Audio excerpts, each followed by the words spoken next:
My name is Dr. Emmalee Ford, and yes, this is a vagina jacket. This is me. I'm a scientist, and I work in a sexual health organisation. But most of my time, I actually spend working in an office. So my days are spent like mostly everyone else. Meetings that should have been emails, hours in Excel spreadsheets, and lengthy discussions about the vulva. Put simply, sex is not just my career, it's my passion, it's my livelihood, and it's my hobby. Part of my work involves clinical trials, which is a type of study where a new product or medicine is given to people to try out before it's released. And one of the most controversial areas in sexual health clinical trials is new contraceptives. One of the things I love is that there has been no substantial development in male contraceptives. In all of human history, what we've stuck with is condoms, or a vasectomy if you're serious.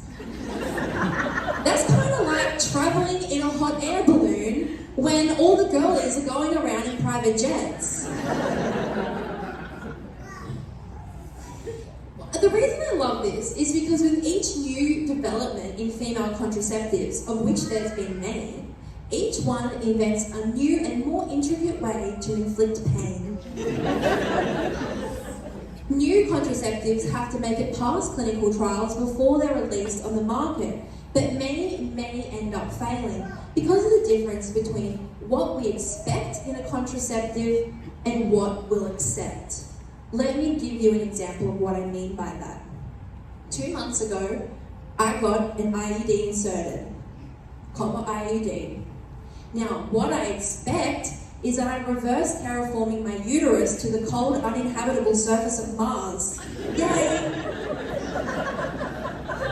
But I will accept monthly pain and slow leaching of copper ions into my uterus for the next 10 years. Love IUDs. I also accept this because a much worse pain would be squeezing a human being from the inside of my body, raising that thing for the next couple of decades, only for it to grow up and become a real estate agent.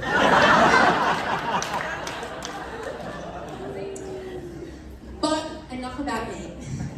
I'm going to talk tonight about how the difference between what we expect in contraceptives and what we'll accept plays out in clinical trials. Before we get forward with this, I just want to talk a bit about biological sex. I'm going to really try and focus on biological sex, male and female, yeah? I'm going to try not to talk about gender, which is man and woman, because gender is kind of like cash. Some people love to show it off and put it in your face, but we're living in a post-cash world, and most of us are just trying to avoid getting our fingers dirty. We get by using whatever we use just fine. Attempts at selling contraceptives to the typical heterosexual male for the last 40 years have involved shaming them into thinking from the point of view of their potential sexual partners. Like this ad from 1970. Would you be more careful if it was you that got pregnant? Or an article about a cancelled clinical trial from 2016 which says, welcome to the club, dudes. Also, woman up. I don't think this is a good way to do it, because the kind of people who are using male contraceptives are the sweet souls with female partners who are already emphasizing with them. So they don't need this shaming approach.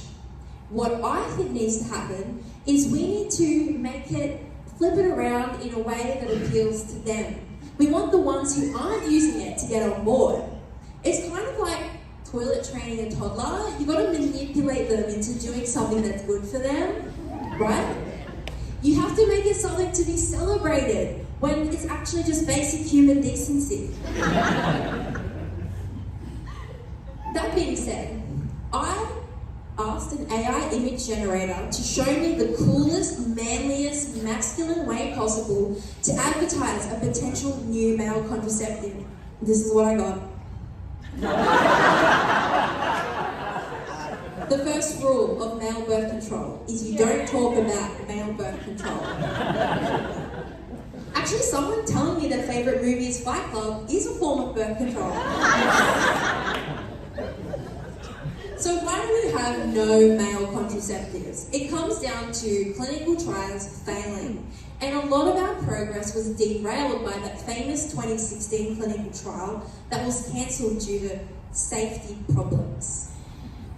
In that trial, there were a lot of nasty things that happened, but there were 1,000 unexpected, unwanted side effects.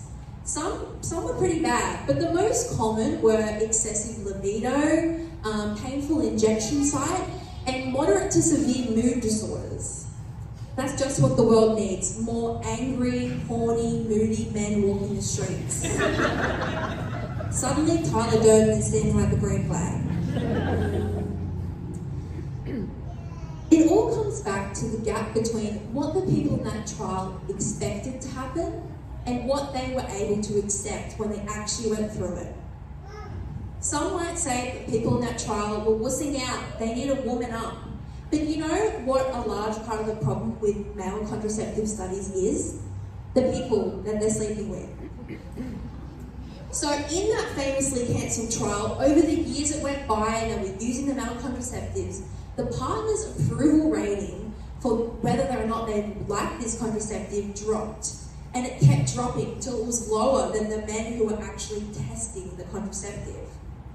But that's just the monogamous couples. What about single male birth control users? Well, the people who sleep with them also have problems with it. There was a study where they asked females about hooking up with a man on a male birth control pill if one were to be invented. They said that they were less likely to trust someone who says that they were on one. They said that they were less likely to believe men capable of doing it if they had to do something every day. And they doubted that they would continue doing it if it was painful or bothersome in any way. Hang on. This is kind of not really about contraception at all. This is a reliability issue. A whole male kind is coming into question. A few sperm on the loose is just the tip of the iceberg. We need to build some trust, and maybe new male contraceptives should have a set and forget option, something that they can't forget to do. Now, I want to talk about some new contraceptive trials that are coming up, and there are some happening right now, and I want to compare two examples for you. So there is a new IUD in early development, so it's not in a clinical trial yet, but it uses zinc instead of copper. So we still get that same obliteration of all living things, yay! But we also get no side effects, and that's because the zinc is placed inside a bendy, spongy substance that the body doesn't recognise as a foreign object. In current IUDs, it's the hard, inflexible device that causes the pain and the cramping. Now compare this to our new male contraceptive option, yay! It's in clinical trials right now. So, after everything we've gone over tonight, there's a few things, if we want this one to work, that it needs to do. The partners need to be okay with it. It needs to be easy, they can't forget to do it, they can't be getting too horny, and we have to sell it in a way that they would like. Well, I'm really pleased to announce to everyone tonight that the new male birth control contraceptive being tested is a gel cream that must be applied on a daily basis to the stomach. It actually ticks none of those boxes. You might be saying, okay, Emma, putting cream on your guts is not that big of an ask. We actually do things and put cream on our bodies in all sorts of daily routines. We do things like brush our teeth, shower, feed ourselves, daily grooming, that could be shaving, it could be moisturizer. Yeah, blah, blah, blah, blah, blah. The list continues. Now I just want you to think of 10 men who do those things daily. Can you even think of 5? Call me a cynic, but I actually don't know how this one's going to turn out. I'm keen to see the results. So I'm someone who works with people every day who want new contraceptives. I also work with teams of researchers who have new contraceptives to try out.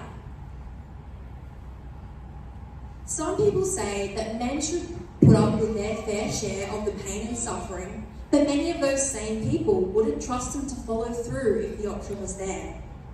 I say let's end the pain and suffering for everyone. Let's have more clinical trials with more people testing and having more options. But you never know.